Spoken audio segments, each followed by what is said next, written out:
Hello, thank you for watching WISD TV and this update of Prosper Waco. My name is Dale Caffey. It's my pleasure to be at the Waco Convention Center with the Executive Director of Prosper Waco, Dr. Matthew Polk. For those of you who don't know, Prosper Waco is the Greater Waco Collective Impact Initiative to improve the quality of life in the place we call home, Waco and its surrounding cities. And this is a big day in the life of Prosper Waco. We're in an empty room right now, but this evening it will be filled, and it's being called the inaugural event of Prosper Waco. Dr. Polk, thank you for joining us today. Talk about this grand event, and then we'll get into the particulars of Prosper Waco in just a moment. Sure. Well, thank you for having me. It's very exciting, and the number of folks we have registered who plan to attend the event is very exciting. It shows the community support for this initiative and the community involvement in the initiative, which is key to the success of it. It's interesting to call this the inaugural event because, of course, Prosper Waco is built on work that's been done for many years in Waco. A lot of very committed, thoughtful people around the city who have done a lot of work to think about what does it take to make this a great place to live and improve the quality of life for all members of the community.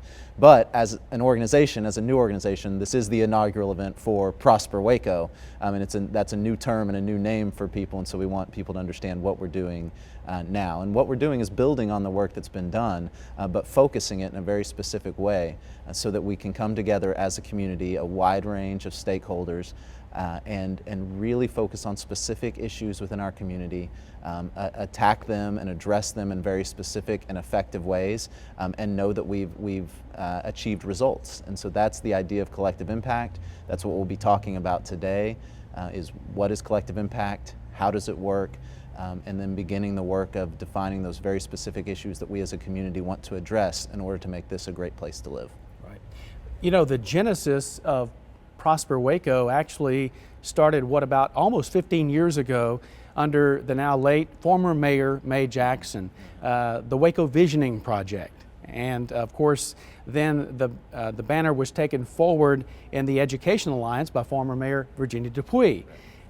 As Ms. Dupuy continued to hold the education summits, she very soon realized that it's not only education, but it's sort of a three-legged beast, if you will, education, financial status, and health. Right. So with that in mind, let's talk about Prosper Waco's, obviously, three legs of a tripod. Right, that's right. And so we have these three impact areas, as we call them, that we are looking at. And there are specific issues that have come up in the work that's been done, some of which you've mentioned, in these areas of education, health, and financial security. And we know that those three areas are important in people's lives, no matter who you are, and that they're very interrelated, interconnected in people's lives. So something that happens in one area affects something that happens in the other. If your health is not great, it affects your ability to keep your job or go to your job, which affects your financial security. If you're a child or a student and your health isn't great, it affects your education. If you don't get a great education, it affects your long-term financial prospects and possibilities down the line. So we know these things are interrelated, and we want that to be the conversation. How do we address the issues that have come up in each of these three areas by looking at all three of them together and seeing how they're connected and seeing how if we can make something better over here, it will help something that's going on over here in someone's life. Now, obviously, you are the first executive director of this organization, right, and a former superintendent of schools. That's right. Why don't you talk a little bit about what you were doing before Sure. what you're doing now? Well, I had the great opportunity to be part of the Rappaport Academy team, and of course Rappaport Academy is a public charter school here in town, so I was part of the public school family, so to speak, and it was a great experience working with students in East Waco. We worked with a wide range of students from around the community, many of whom were low income, and what we were doing was about getting students prepared for college, much like Waco ISD, of course, Waco ISD's mission. And you see when you're working in a school, you see how all these things we're talking about, education, health, financial security, are interrelated and how they affect students' success. You see when students come to school and they're hungry because they haven't eaten, or they've got an ongoing health issue that maybe they can't get taken care of because they can't afford to go see the doctor. You see, families who can't get their kids to school because their car is not maybe not running that day. No matter who you are, these things can affect you. And so you see that working in school, and so the idea of what Prosper Waco is doing, helping address these issues from a big picture standpoint, pull people together throughout the community to have a real positive impact on people's lives. That was exciting because I had a sense of what that can do for members of our community, and it was something that was very exciting to be a part of. Basically, you were doing what Prosper Waco is set out to do on a small scale, and now it's a big scale. That's right. I mean, schools. That's right. Public schools are where all these things come together. They're the center of our communities, and all the things that go on in your life as a student or as a teacher, they all show up when you're at school, and they all interconnect there. And so certainly educators know that. They feel that every day. And so being able to help public education and help our students succeed by helping address some of these other issues on a big scale is very exciting. If we can do that, it'll be a great thing to be a part of. I do want to point our viewing audience to prosperwaco.org, a website that's just being created and will continue to grow as Prosper Waco continues its initiatives. But let's talk about there is a board of directors, and in essence, they hired you, and there's a nice picture of the 8 of you on that website. Sure, and of course, the board of directors, they're the founding board. They're folks who came together for nearly a year now, and who said, we've been part of the leadership in the Waco community. We're very invested in the success and well-being of our city. We've been part of all these initiatives that have gone on in terms of the Education Alliance and Poverty Solutions Initiative at the city. And they said, we see the big picture, we see the issues that are out there, and we want to find a way to pull them all together and really have an impact on moving our community forward. And I think they've done a lot of work and put a lot of thought into this, and have a really great plan, this idea of collective impact to make a difference. And so it's been exciting to work with them, and of course they're committed to expanding the board and making sure that as this initiative moves forward, that there are a wide range of stakeholders involved in the process at the board level and at the steering committee level. So they're very much taking this as an open invitation for the community to be involved in the process. But it's been fun for me to be part of the initial conversation with them. Of course, we have used the term collective impact already during the course of this interview, and I think you partly defined what that is, but really that's one of the main purposes of this gathering today, is to explain to people who might not know what collective impact is. We have so many organizations in town trying to help out in education, in health, in finance, or in poverty, if you will. But part of the goal of this gathering is say, this is what collective impact is. That's right. And collective impact is deceptively simple. It's one of those things that sounds very simple, but is very hard to do and takes a lot of thought to kind of wrap your head around how it works. Collective impact in its simple form is just the idea that no one organization can address these big picture, social, very complex problems that we have in the community. Things like getting great educational outcomes, or improving people's health, or improving people's financial security. Those are huge issues, and there are lots of moving parts, lots of things that go into it, and no one organization can address all of it. It's not that organizations out there are doing bad work. They're doing great things.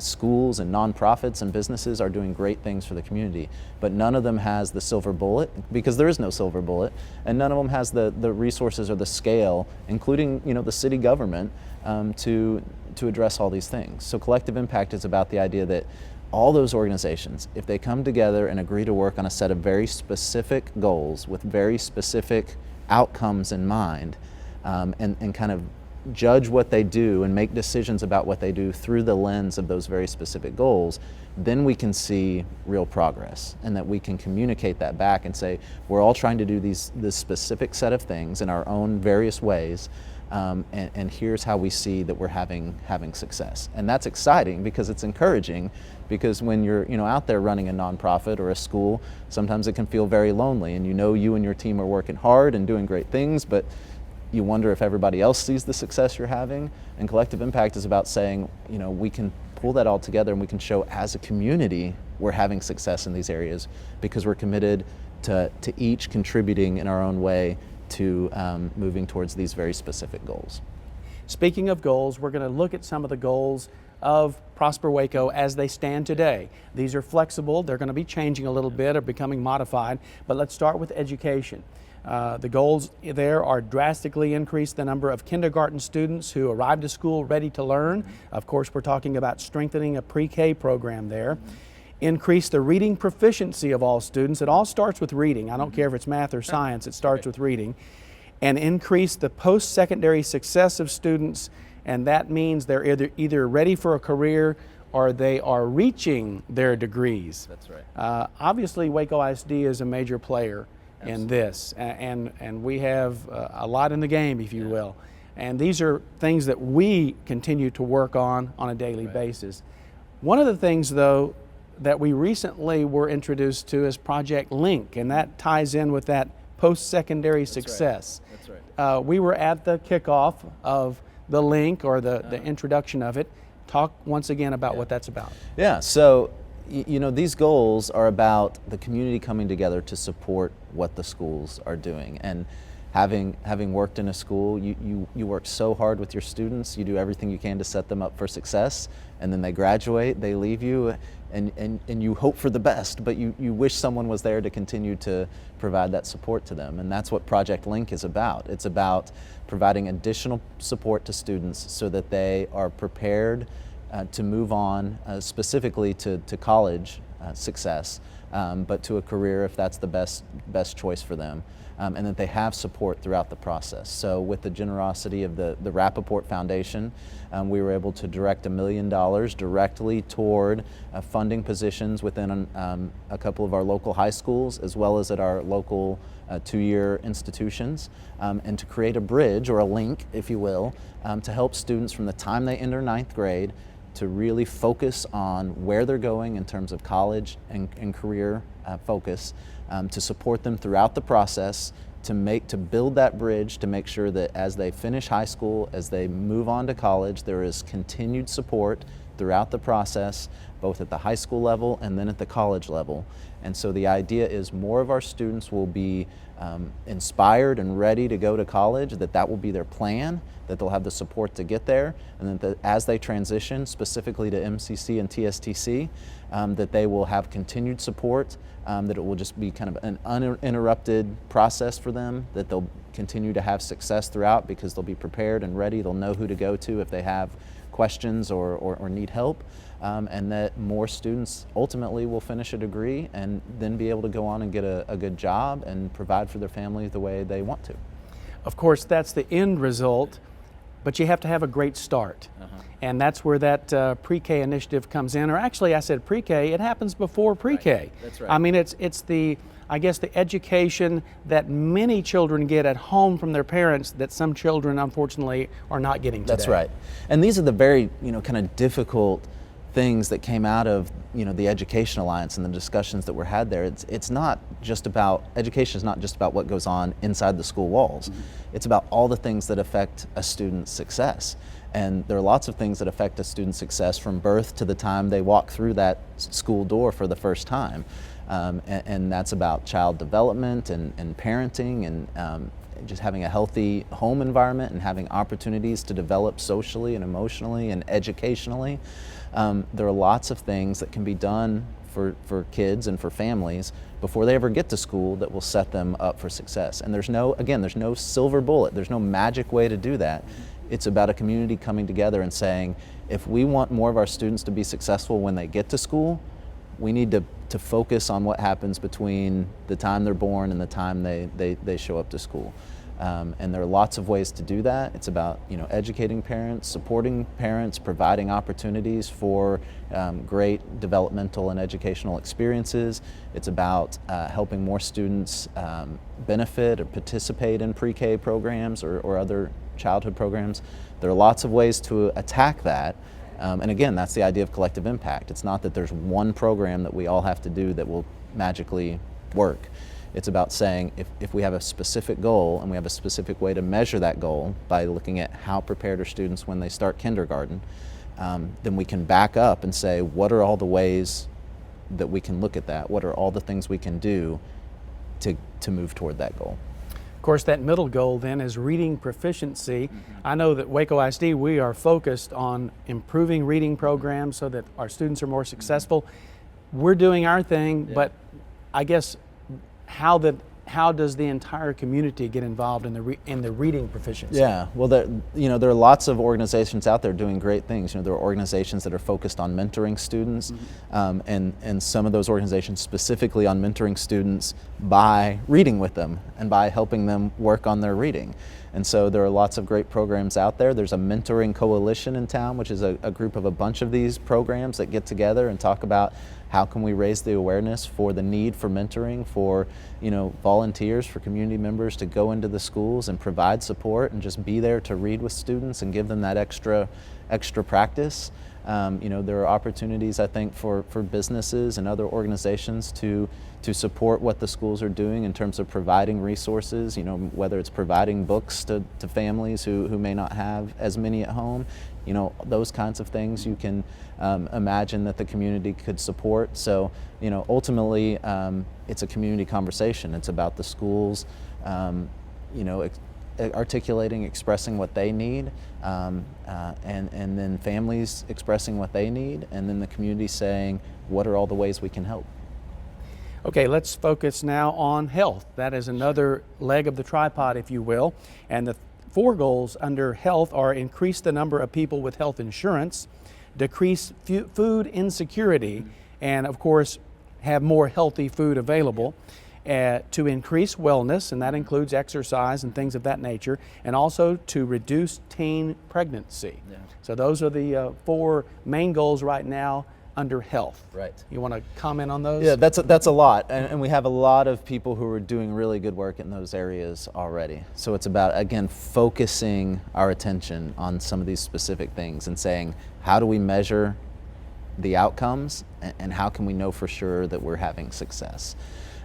We know about 25% of people in our community don't have health insurance. And we go back to that idea of these things being interrelated. That makes it very expensive to get sick if you don't have health insurance.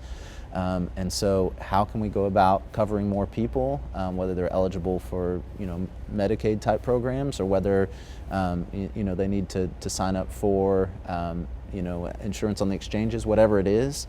I think there are ways for us to be very systematic and strategic about helping people get covered, so that they have that security of knowing that if they get sick or their family gets sick, they're covered.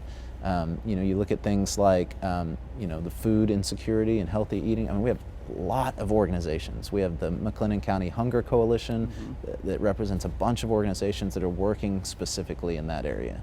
And they're doing good things. Our goal would be to help them set specific targets for specific measurable things they want to see happen, and then help drive the resources to making that happen. Things like healthy eating and wellness and obesity. Those are things that involve a community conversation about where do we put our dollars. At the city level, where do we make improvements in terms of bike lanes and sidewalks and parks for people and rec centers, all those kinds of things, and how do people get to them? And it's a big conversation, and it's not just about any one organization. Again, I go back to that idea.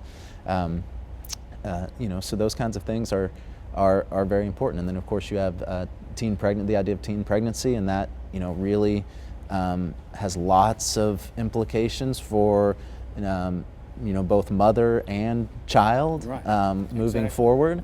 And you have Ashley Weaver through the Waco Foundation with the Smart Babies Initiative that has done so much work over the last few years to help educate the community about, here are all the things that are involved in teen pregnancy and having a healthy pregnancy and a healthy baby, and how you support that baby. And at the same time we need to look at how do we continue to support the young ladies who are having children but need to continue to finish their education and have great opportunities in the future. So there are lots of things that go into this, and there's no one thing that I can say is going to fix it. But it's about, again, I go back to, it's about setting very specific goals of this is what we want to see happen. If we want to reduce teen pregnancy, if that's our community's goal, how much do we want to reduce it, and in which parts of our community? And then we need to be very specific about, okay, that's where we need to focus our efforts, and then we need to track whether we're seeing progress. Right. Now, the third leg of the tripod is financial, and there are two specific goals there: increase employment the employment rate among 16 to 24-year-olds, young in their lives, whether it's a summer job probably as they finish high school or as they join the workforce, and also to double the post-graduation achievement of economically disadvantaged students. Of course, Project Link is the tie-in there. Yeah, absolutely. That 16 to 24-year-old employment comes right out of the Upjohn employment study that the city commissioned and was reported back to the city in the last year or so. So again, that's based on very specific research about our community. And the idea is exactly what you said. It's about getting young people an opportunity to get started on their career path, to get some work experience, to get those skills that you learn as a young worker about showing up on time and customer service and working with a team, all those things that if you learn them earlier, you're set up for more success and better opportunities in the future. So that's a very specific goal that came out of that research. And then you look at that post-secondary success, and again, you're right, that's the tie-in, right? That's the tie-in with the education leg of the stool. And right now, economically disadvantaged students, if you take those students who are finishing 8th grade, ready to go into college, or high school, that's the 8th grade cohort. If you take those students and you look at the economically disadvantaged students in that group, they have about a 1 in 10 chance right now of moving through high school successfully, finishing high school, and then going on to college and finishing a college degree. And that's not enough. There are too many students in that group, and there are too many of them not being successful at the end of the day by finishing a college degree, which really opens up those doors of opportunity. And so if we can move that number up and have more of those students who are economically disadvantaged in terms of their family background, but we can move them towards college success, then they have that opportunity to springboard, get a great job, and really have more opportunity than they had growing up. And to reiterate, that is such a big deal to Waco ISD because we push 90% disadvantaged socioeconomically in our student population. I mentioned we're at the Waco Convention Center, and we're in the Brazos Room. Tonight is the banquet, and that will conclude this day. But this day is actually about to start. That's right. And this is where we're talking about the goals a moment ago sort of being laid out and possibly tweaked even today. That's right. And so the only way collective impact works is if there's a broad agreement about these are the things we're all going to commit to doing. So to do that, I can't make the decision about what we're going to do.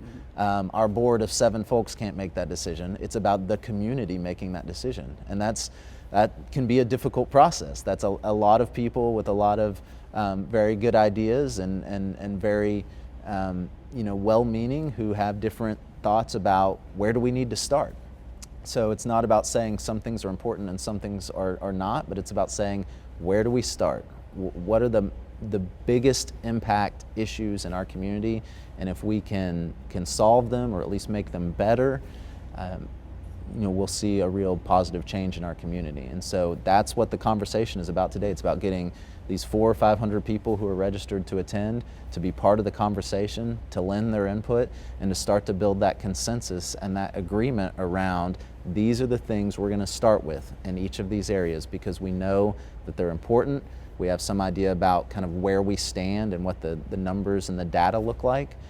And we'll start with these, set very specific goals, and as we move toward them and achieve them, great things will happen, and then we can move on to the next goal and the next goal and just continue to move forward as a community. Some very important conversations to take place today. I want to remind everybody I'm talking with Dr. Matthew Polk, the Executive Director of Prosper Waco, and we're talking about the inaugural event, which is today, February the 18th of 2015. Any final thoughts or anything that you would like to tell the audience that we haven't addressed so far on Prosper Waco? Sure. Well, I think the one thing I'd say is that Prosper Waco is very much a community event. It's a community organization. It's a community effort. And so this is not about a certain group of people doing the work or making the decisions. It's about all of us, and it's about benefiting all of us.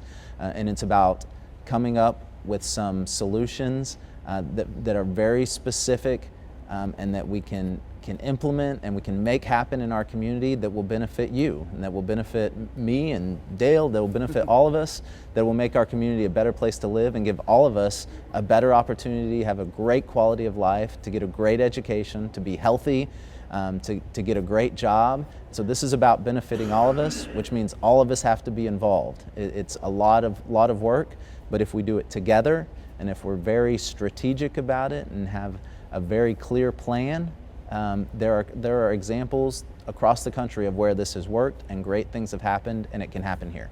Super. Dr. Matthew Polk, thank you so much for joining us today. Want to remind the audience at home to visit prosperwaco.org to learn a lot more of what this mission is all about. My name is Dale Caffey. Thank you for watching us on WISD TV.